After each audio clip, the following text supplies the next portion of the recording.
தேவனுடைய நாமத்துக்கு மகிமை உண்டாகட்டும். நம்ம கடந்த எபிசோடில் பார்க்கும்போது ரட்சிப்பின் உறுதியை குறித்து பார்த்துட்டு வந்தோம். அப்போ இன்றைக்கி ரட்சிப்பின் முழுமையை குறித்து பார்க்க போகிறோம். ஆண்டவராக இயேசு கிறிஸ்து சிலுவையில் பார்த்திங்கன்னா நமக்காக 2 விஷயத்தை செஞ்சு கொடுத்தாங்க. ஒன்றுன்னு பார்த்திங்கன்னா நம்மளுடைய ரட்சிப்பை முழுமையாக நமக்கு கொடுத்துட்டாங்க. அதே மாதிரி பார்த்திங்கன்னா நம்மளுடைய பாவத்தை முழுமையாக நம்மகிட்டேருந்து அதோடைய வேரை நமக்காக எடுத்துட்டாங்க. ஆக்சுவலாக சிம்பிளாக சொல்லணுன்னா salvation is completed, sin was cancelled அப்படின்னு சொல்லலாம். ஆக்சுவலாக அப்போது வேதத்தில் இன்றைக்கி வாசிப்போம் எப்படி ஆண்டவர் முழுமை அடைஞ்சிட்டாங்கன்னு சொல்லி பார்க்கும்போது ரோமர்கள் புஸ்தகத்தில் 3ஆம் அதிகாரம் 23ஆம் வசனம் சொல்லுது, எல்லோரும் பாவம் செய்து தேவ மகிமை அற்றவர்களாகின்னு சொல்லப்பட்டிருக்கு. ஆக்சுவலாக அப்போது எல்லோரும் பாவம் செய்கிறோம். எந்த மனுஷனும் நான் பாவம் இல்லாத மனுஷன் சொல்ல முடியாது. ஒரு டைமில் கூட பார்த்திங்கன்னா எல்லாருமே எனக்கு பாவம் கிடையாது, ரொம்ப பர்ஃபெக்ட் அப்படின்னாங்க. இப்போல்லாம் பார்த்திங்கன்னா எல்லாருமே ஒத்துக்கிடுறாங்க, எல்லோரும் பாவம் செஞ்சுருக்கோம்ப்பா, எல்லோரும் இம்பர்ஃபெக்ட் பர்சன் தான். நமக்குள்ளே ஒரு கில்ட் காணப்படுது. நம்ம தவறான சாய்ஸஸ் எடுக்கிறதுனால, தவறான விருப்பங்கள் பண்ணுறதுனால நமக்குள்ளே ஒரு கில்ட் காணப்படுது. இதை எப்படி சரி பண்ணணுங்கிற விஷயத்தை எல்லாருமே யோசிக்க ஆரம்பிச்சிட்டாங்க. வேதம் சொல்லுது, நீங்கள் பாவம் செய்த மனிதர்கள் என்ன நீங்கள் ஒத்துக்கிட்டிங்கன்னா, அப்போ 6ஆம் அதிகாரம் அதே ரோமர்கள் புஸ்தகத்தில் 6ஆம் அதிகாரம் 23ஆம் வசனம் சொல்லுது, பாவத்தின் சம்பளம் மரணம், தேவனுடைய கிருபை வரமோ நம்முடைய கர்த்தராகிய இயேசு கிறிஸ்துவினால் உண்டான நித்திய ஜீவன் சொல்லப்பட்டிருக்கு. அப்போ நீங்கள் பாவி என்று ஒத்துக்கிட்டிங்கன்னா உங்களுக்கு மரணம்தான் தண்டனை. அதே நேரத்தில் ஆண்டவர் சொல்கிறாங்க, என்னுடைய கிருபை வரம் நீங்கள் நித்திய ஜீவன் பெற்றுக்கொள்ளுங்க, இயேசு கிறிஸ்துவினால் உண்டான நித்திய ஜீவனை பெற்றுக்கொள்ளுங்க அப்படிங்காங்க. ஆக்சுவலாக அப்போ ஆண்டவர் சொல்கிறாங்க, இயேசு கிறிஸ்துவை நீங்கள் விசுவாசித்தால் போதும், நித்திய ஜீவன் அவர் மூலமாக உங்களுக்கு கொடுக்கப்பட்டிருக்கு அப்படிங்காங்க. நீங்கள் பார்க்கும்போது சொல்லப்பட்டிருக்கும் எபேசியர் புஸ்தகத்தில் 1ஆம் அதிகாரத்து 7ஆம் வசனத்தில், அவருடைய கிருபையின் ஐஸ்வர்யத்தின்படியே இவருடைய இரத்தத்தினாலே பாவ மன்னிப்பாகிய மீட்பு இவருக்குள் நமக்கு உண்டாயிருக்குதுன்னு சொல்லுது. ஆக்சுவலாக அப்போது கடவுளுடைய இரக்கம் பார்த்திங்கன்னா அவருடைய கிருபை ஐஸ்வர்யத்தில், அவருடைய இரக்கத்தில், அவருடைய முழுமையில் இயேசு கிறிஸ்துக்குள்ளே நம்மளை மீட்பு வச்சுருக்காங்க. ஆக்சுவலாக அப்போ இன்றைக்கி கடவுளை விசுவாசித்தால் போதும், வேறு எதுவுமே பண்ண தேவையில்லை. இன்றைக்கி நிறைய பேர் சொல்லுவோம், இன்றைக்கி ரட்சிப்பு அடைவதற்கு நம்ம எதையோ செய்யணும்னு நினச்சிட்ருக்கோம். நம்ம இல்லை கடவுள் நமக்காக சிலுவை போனாலும் நம்ம சில விஷயம் செய்தாக வேண்டும், நம்ம அப்போ தான் அது கம்ப்ளீட் ஆகணும், நம்ம ஒரு வேளை ஊழியம் செஞ்சாகணும், நம்ம ஒரு வேளை ஏழை மக்களுக்கு உதவி செய்ய வேண்டும், இப்படிலாம் செய்கிறதுனால நம்ம ரட்சிப்பை நம்ம முழுமை அடைகிறோம்னு நினச்சிங்கன்னா நீங்கள் முழுக்க தவறான உபதேசத்தில் இருக்கீங்கன்னு அர்த்தம். ஆக்சுவலாக நீங்கள் ரட்சிப்புக்கு எதுவும் செய்ய முடியாது. அவர் உங்களுக்காக செய்து முடித்ததை விசுவாசித்தால் போதும், எல்லாம் முழுமை அடைஞ்சு வச்சுட்டு. ஆக்சுவலாக சில பேர் நினச்சிட்ருக்கோம், இல்லை கடவுள் பண்ணிட்டாங்கப்பா, நான் சில விஷயம் இன்ஸ்டால்மெண்ட்டில் பண்ண வேண்டியது இருக்குது, அவர் கொடுத்துட்டாரு சரிதான், ஆனாலும் ஐ ஹாவ் டு டூ, நான் சில விஷயங்கள் இன்ஸ்டால்மெண்ட் மாதிரி நான் இதை செஞ்சாகணும், இதை செஞ்சாகணும் இப்படி நினச்சிட்ருக்கோம். ஆனால் நீங்கள் அப்படி நினச்சிங்கன்னா அது உண்மையான விஷயம் கிடையாது. ஆக்சுவலாக அது ரட்சிப்புக்கும் அதுவும் சம்மந்தம் கிடையாது. இன்றைக்கி நிறைய இதை பற்றி நம்மளுடைய தோல்வியடைந்த வாழ்க்கை, நம்மளுடைய திருமண வாழ்க்கையை தோல்வி அடைஞ்சிக்கலாம், உங்களுடைய பொருளாதாரத்துலையும் தோல்வி அடைஞ்சிருக்கலாம், உங்களுடைய ஊழியங்களை நீங்கள் தோல்வி அடைஞ்சிருக்கலாம். இதெல்லாம் வச்சு கம்பேர் பண்ணி சொல்வீங்கன்னா, இல்லை நான் தோல்வி அடைஞ்சிட்டேன், இது நிமிடம் என் ரட்சிப்பு நான் தொலைச்சிட்டேன்னு நினச்சிங்கன்னா நீங்கள் ரொம்ப கடவுளை ஏளனமாக நினைக்கின்னு அர்த்தம். உங்களுடைய ஸ்டேட்டஸோடு நீங்கள் கடவுளை ஒப்பிட்டு பார்க்கிங்க. ஆக்சுவலாக கடவுள் தெளிவாக சொல்கிறாங்க, இயேசு கிறிஸ்துவின் மூலமாக ரட்சிப்பு கொடுக்கப்பட்டிருக்கு, அவருடைய கிருபை வரமோ இயேசு கிறிஸ்துவினால் உண்டான நித்திய ஜீவன். வேறு எந்த ஒரு பாயிண்ட்ஸும் இதில் நீங்கள் ஆட் பண்ணவே முடியாது. வேதம் சொல்லுது, ரோமர்கள் புஸ்தகத்தில் 3ஆம் அதிகாரத்தில் 28ஆம் வசனத்தில், மனுஷன் நியாயப்பிரமாணத்தின் கிரிகள் இல்லாமல் விசுவாசத்தினாலேயே நீதிமானாக்கப்படுகிறான் என்று தீர்க்கிறோம் சொல்லப்பட்டிருக்கு. அப்போது நியாயப்பிரமாணம் சொல்லும்போது நீங்கள் சில விஷயங்களை செய்தாக வேண்டும், சில விஷயம் செய்யக்கூடாது என்று நமக்கு விளக்கம் காட்டுது. ஆக்சுவலாக ஆனால் ஆண்டவர் சொல்கிறாங்க, நியாயப்பிரமாணத்தின் கிரியைகள் இல்லாமல் அந்த கிரியைகள் படி கிடையாதுப்பா, நீங்கள் விசுவாசத்தினால் மாத்திரம்தான் நீதிமானாக்கப்படுகிறீங்கன்னு சொல்லப்பட்டிருக்கு. கலாத்தியர் புஸ்தகத்தில் பவுல் அவர்களும் பார்த்திங்கன்னா தெளிவாக சொல்வார், எப்போ உங்கள்கிட்ட சில பேர் நீங்கள் நியாயப்பிரமாணத்தை கடைப்பிடிக்கணும்னு சொல்லியிருப்பாங்க, அது தவறான உபதேசம், அப்பேற்பட்ட உபதேசம் போதிக்கிறவன் சபிக்கப்பட்டவன், நான் மாத்திரம் கிடையாது, ஒரு மனுஷனோ தேவ தூதனோ உங்களுக்கு இப்பேற்பட்ட உபதேசம் சொல்கிறாங்கன்னா அவங்க சபிக்கப்பட்டவர்கள் என்று தெளிவாக பவுல் வார்னிங் கொடுப்பார். கலாத்திய சபைகளுக்கு இதே மாதிரி வார்னிங் கொடுப்பார். ஆக்சுவலாக ஏன் பார்த்திங்கன்னா, இயேசு கிறிஸ்துவினால் உண்டான அந்த அந்த அந்த ஒரு ரட்சிப்பு நம்ம எதுவும் செய்ய முடியாது. இன்றைக்கி ஆபிரகாம் வந்து எப்படி அவர் வந்து நீதிமானாக்கப்பட்டார் பார்த்திங்கன்னா, அவர் சில விஷயங்கள் செய்ததுனால அவர் நீதிமானாக்கப்படவில்லை. அவர் கடவுள் இருக்கிறாருங்கிற விஷயத்தை நம்பினார், கடவுளுக்கு செவி கொடுத்தாரு. அவர் கடவுளை நம்பினதுனால, கடவுளை விசுவாசித்ததுனால அது கடவுளுக்கு நீதியாக எண்ணப்பட்டுச்சு. ஆக்சுவலாக இன்றைக்கி ஆண்டவர் நம்மகிட்ட தான் சொல்கிறாங்க, இன்றைக்கி நான் செய்து முடித்த விஷயத்தை நீ விசுவாசித்தால் போதும், நீங்கள் நீதிமானாக்கப்படுறீங்க, வேறு எதுவும் செய்ய முடியாது அப்படிங்காங்க. எபேசியர் புஸ்தகத்திலையும் அதே மாதிரி சொல்லப்பட்டு 2ஆம் அதிகாரத்தில் 8ஆம் வசனத்தில், கிருபையினாலே விசுவாசத்தை கொண்டு ரட்சிக்கப்பட்டீர்கள், வேறு எதுவும் கிடையாது, இது உங்களால் உண்டானதல்ல, இது தேவனுடைய ஈவு சொல்லப்பட்டிருக்கு. அப்போது இன்றைக்கி நீங்கள் நம்ம நினச்சிட்டு இருக்கோம், நம்ம வந்து ரட்சிக்கப்படுவதற்கும் கடவுளை ரட்சிப்பை மெயின்டைன் பண்ணுவதற்கு நம்ம சில விஷயங்கள் செய்தாக வேணும்னு நினச்சிட்டு இருக்கோம். நல்லா புரிஞ்சுக்கோங்க, உங்களுடைய பாவ வாழ்க்கையை வச்சு நீங்கள் கடவுளை இடப்படாதீங்க. உங்களுடைய பாவ வாழ்க்கை, நேற்று பண்ண பாவம், இன்றைக்கி செய்கின்ற பாவம், நாளைக்கு பண்ணுற பாவம், எல்லா பாவத்துக்காகவும் ஆண்டவர் நமக்காக மறித்து வீழ்த்திருந்தார். அதுதான் விஷயம். ஆக்சுவலாக ஒரு போதகர் ஐயா வந்து ஒரு அழகான ஒரு பிரசங்கம் செய்யும்போது ஒரு மனுஷன் அதை பார்த்து பயங்கரமாக இம்ப்ரெஸ் ஆகிட்டு அந்த போதகரை போய் கேட்டாங்க, ஐயா ரட்சிக்கப்படுவதற்கு நான் என்ன செய்த வேணும் சொல்லுங்கள் அப்படின்னு கேட்டிருக்காரு. உடனே அவர் சொல்லியிருக்காரு, நீ ரொம்ப தாமதமாக வந்துட்டப்பா, நீ கொஞ்சம் முன்னாடியே வந்திருக்கலாம் அப்படின்னு சொல்லியிருக்காரு. ஆக்சுவலாக இவருக்கு எதுவுமே புரியல. திருப்பி அந்த பாஸ்டர் ஓடி போயிட்டு, ஐயா சொல்லுங்கள் ரட்சிக்கப்படுவதுக்கு நான் என்ன செய்யணும், ஏதாவது சொல்லுங்கள் அப்படின்னு கேட்டிருக்காரு. அவர் சொல்கிறாரு, நீங்கள் எதுவும் செய்ய முடியாது, 2000 வருஷத்துக்கு முன்பதாகவே ஒருத்தர் நமக்காக செய்து முடித்தார், அதை நம்பினா போதும் உங்களுக்கு வந்து ரட்சிக்கப்பட்டீர்கள் அப்படிங்கிற விஷயம் சொல்கிறார்.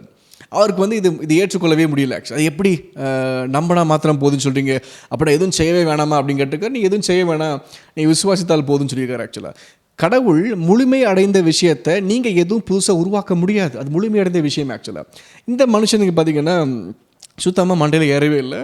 அவர் வந்து போதகர் சொன்னோடைய விஷயத்தையுமே கேட்டுக்கிட்டு போயிட்டார் தவிர, ஆனால் அதுக்கு அவர் மனசில் சுத்தமாக அது புரியவே இல்லை. ஆக்சுவலாக அப்போ இந்த போதகரையா வந்து அவருடைய கடைக்கு ஒரு நாள் போனார். அவர் வந்து ஒரு ஓவிய கலைஞர், நிறைய ஆர்ட் கேலரிஸு, ஸ்கல்ப்சர்ஸ், சிற்பங்கள், ஓவியங்கள்லாம் நல்லா பழமையான விஷயத்த எல்லாமே சேர்த்து வச்சுருக்கார் அவர் கடையில். உடனே இந்த போதகரையா நினச்சார், சரி நம்ம சாட்டி அவர் கடைக்கு போவோம் சொல்லி அவர் கடையில் போய் கேட்டார், ஐயா நீங்கள் வந்து எனக்கு ஒரு விலை உயர்ந்த, அதாவது விலை மதிப்பில்லாத ஒரு பெரிய ஒரு சிற்பத்தையோ ஒரு ஓவியத்தை கொண்டு வாங்க, நான் வாங்க போகிறேன் அப்படின்னு சொன்னோடனே இந்த போதகரையா சொன்ன உடனே அந்த மனுஷனுக்கு ரொம்ப மகிழ்ச்சி ஆகிடுச்சு.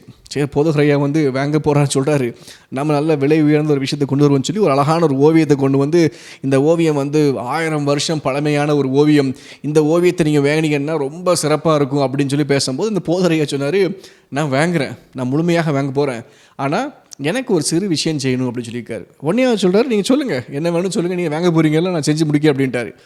இவர் சொல்கிறாரு, இல்லை இந்த ஓவியத்தில் வந்து சில இடத்துல வந்து ப்ளூ கலர் போட்டிருக்காங்க, எனக்கு வந்து அந்த இடத்த ஃபுல்லாக நீங்கள் ஒயிட் கலரில் மாற்றிடணும், நீங்கள் மாற்றி கொடுத்துட்டிங்கன்னா அந்த ஓவியத்தை நான் வாங்கிக்கிடுறேன் அப்படின்னு சொல்லியிருக்காரு. உடனே இந்த கடைக்காரருக்கு பயங்கர கோவம் வந்துட்டு, இந்த ஊழியக்காரர், இந்த பிலீவருக்கு ஆக்சுவலாக என்னப்பா இது, நம்ம ஒரு 1000 வருஷம் பழமையான ஒரு சிற்பத்தை, ஒரு ஓவியத்தை கொண்டு கையில் கொடுத்தோன்னா நீங்கள் அதில் மாற்றணும்னு சொல்கிறீங்களா, இதை நான் மாற்ற முடியாது போதகரே, இது வந்து முழுமையடைந்த ஒரு ஓவியம், இந்த ஓவியத்தோடைய சொந்தக்காரர் முழுமைன்னு பண்ணிட்டாரு, இதுக்கப்புறம் நான் எதையுமே ஆடும் பண்ண முடியாது, எதுவும் அழிக்கவும் முடியாது, இது 1000 வருஷம் ப்ரிசர்வ் பண்ணி வச்சுருக்காங்க, நீங்கள் வாங்கிக்கோங்க அப்படின்னு சொல்லியிருக்காரு.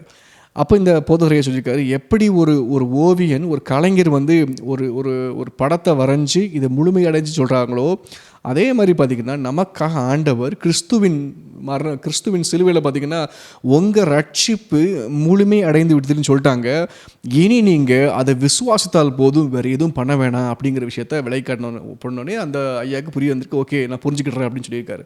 இப்போ இன்றைக்கி நான் உங்கள்கிட்ட ஒரே கேள்வி தான் கேட்கேன், ரட்சிக்கப்பட்டீங்க நீங்கள் நம்புறீங்களா முதல்ல?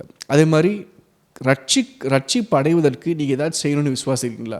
நீங்கள் எதையுமே செய்ய வேணாம், கிறிஸ்து உங்களுக்காக செய்த விஷயத்தை நீங்கள் விசுவாசித்தால் போதும், எல்லாம் முடிஞ்சுட்டு. ஆக்சுவலாக இன்றைக்கி உங்களுடைய திருமண வாழ்க்கை வந்து ஒரு வேளை சக்ஸஸ்ஃபுல்லாக ஒரு நல்ல ஒரு திருமண வாழ்க்கையாக இருக்கா, தோல்வியடைந்த திருமண வாழ்க்கையாக இருக்கலாம், உங்களுடைய பிஸ்னஸ் ஒரு தோல்வியடைந்த ஒரு பிஸ்னஸாக இருக்கலாம், உங்களுடைய ஊழியத்தில் ஒரு ஆத்து மக்கள் வராமல் ஒரு தோல்வியடைந்த ஒரு ஊழியமாக இருக்கலாம். இதை வச்சு இல்லை நம்ம வந்து ரட்சிக்கப்படலை, இது நிமித்தம் நம்ம வந்து கஷ்டப்படுறோம், நம்ம வந்து அவதிப்படுறோம் நினச்சிங்கன்னா இது உங்களுடைய அறியாமைன்னு சொல்வேன். Do not compare your works with God's work.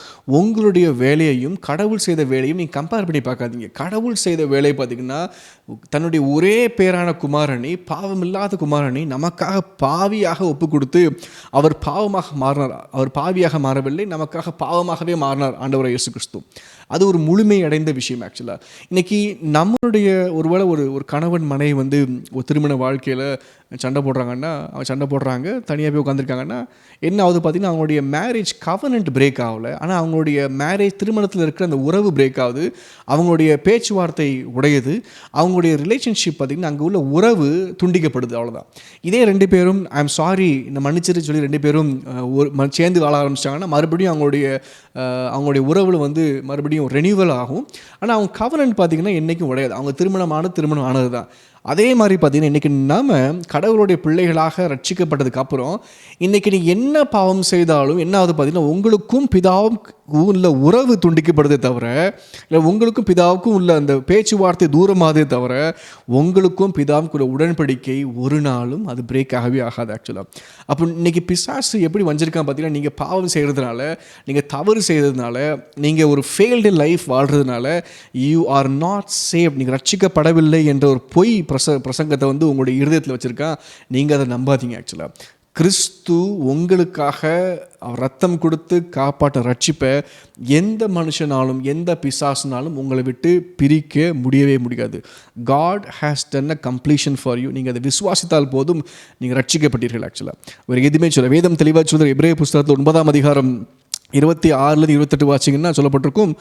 27 மட்டும் வாசிக்கேன். அன்றியும் ஒரே தரம் மரிப்பதும் பின்பு நியாயத்தீர்ப்படைவதும் மனுஷருக்கு நியமிக்கப்பட்டிருக்கிறபடியே கிறிஸ்துவும் அநேகருடைய பாவங்களை சுமந்து தீர்க்கும்படிக்கு ஒரே தரம் பலியிடப்பட்டு தமக்காக காத்து கொண்டிருக்கிறவர்களுக்கு ரட்சிப்பை அருளும்படி 2ஆம் தரம் பாவமில்லாமல் தரிசனமாவார் சொல்லப்பட்டிருக்கு. அப்போ வேதம் தெளிவாக சொல்லுது, எனக்காக நான் செய்த நேற்றைய பாவம், இன்றைய பாவம், நாளைய பாவம் எல்லாத்தையும் கிறிஸ்து சுமந்துட்டார். ஆக்சுவலாக இப்போ நான் எப்படி வாழணும்னு பார்த்தீங்கன்னா, பாவம் செய்ததுனால கிருபை பெருகுதுன்னு பவுல் சொல்கிறார். ரோமர் புஸ்தகம் சொல்லப்பட்டிருக்கும், நீங்கள் பாவம் செய்வதனால கிருபை பெருகுது. அப்போது கிருபை பெருகுவதற்காக நான் பாவம் செய்யலாமா அப்படின்னு ஒரு கேள்வி கேட்கும்போது பவுல் சொல்கிறாங்க, இல்லைப்பா, கிருபை பெருகுவதனால நீ பாவம் செய்யக்கூடாது, அது பொய், அது அப்படி கிடையாது. நீங்கள் இன்னைக்கு கிருபை உங்கள் வாழ்க்கையில் ஆண்டவர் கொடுத்ததுனால நான் பாவம் செய்ய மாட்டேன். இனி நான் எந்த அளவுக்கு கடவுளுடைய வார்த்தையை நான் கை கொண்டு நான் பிதாவுக்கு பக்கத்தை நெருங்கி வரப்போகிறேங்கிற விஷயத்தை நீங்கள் யோசிச்சிங்கன்னா உங்கள் வாழ்க்கை அருமையாக போகும். ஆக்சுவலாக நம்மளுடைய முதல் பிரச்சனை பார்த்திங்கன்னா, நான் பாவம் செய்து அடுத்த நிமிஷத்தில் காட் ஹேட் மீ அப்படின்னு நினச்சிட்டு இருப்போம். God never hate you. ஏன்னா நீங்கள் பாவம் செய்கிறது போது தான் ஆண்டவர் உங்களுக்காக மரித்தார். ஆக்சுவலாக அவர் எதுவுமே கிடையாது. புரிஞ்சுக்கிட்டீங்கன்னா, நீங்கள் பாவம் வாழ்க்கையை வாழும்போது நீங்கள் ரோமர்கள் 3ஆம் அதிகாரம் 28 வாசித்த மாதிரி நீங்கள் தேவ மகிமை அற்றவர்களாக வாழும்போது தான் உங்களுக்காக அவர் குமாரனை கொடுத்து காப்பாற்றினார். ஆக்சுவலாக அப்போ இன்றைக்கி நீங்கள் பாவம் செய்வதனால அவர் மறுபடியும் உங்கள் மேலே கோபம் கொள்ள மாட்டார். ஆனால் என்ன ஆகும் பார்த்தீங்கன்னா, உங்களுக்கும் பிதாவுக்குள்ள உறவு உடைக்கப்படுது. ஆக்சுவலாக அப்போ இந்த உறவு உடைக்கப்படாமல் இருக்கணும்னா, நான் அதிகமாக கர்த்தருக்குள்ளே கிட்டி சேரும்போது எனக்கிட்ட இருக்கிற பாவ வாழ்க்கையை பார்த்திங்கன்னா அதோடைய ஃப்ரீக்வன்சி கம்மியாகும், அதோடைய இன்டர்வல்ஸ் ரொம்ப கூடும். ஒரு நாளைக்கு பார்த்திங்கன்னா அந்த பாவம் உங்கள் வாழ்க்கையை விட்டு காணாமலே போயிடும். முதல்ல நீங்கள் பாவத்தை குறித்து ஃபோக்கஸ் பண்ணாதீங்க, எந்த விஷயங்களை யோசிக்கணுமோ என்ன செய்யணுமோ அதை பற்றியே ஃபோக்கஸ் பண்ணுங்கள். அப்படி வாழும்போது எல்லாமே உங்களை விட்டு அகன்று போகும். கிறிஸ்து உங்களுக்காக சிலுவையில் ரட்சிப்புங்கிற விஷயத்தை முழுமையாக செஞ்சு முடிச்சிட்டாங்க. அதுக்கு மேலே நீங்கள் எதுவுமே செய்ய முடியாது. Your salvation is assured. உங்களோட ரட்சிப்பு அது தீர்மானமாக, அது உறுதியாக ஆண்டவர் கொடுத்துட்டாங்க. அதை பற்றி கவலைப்பட வேணாம்.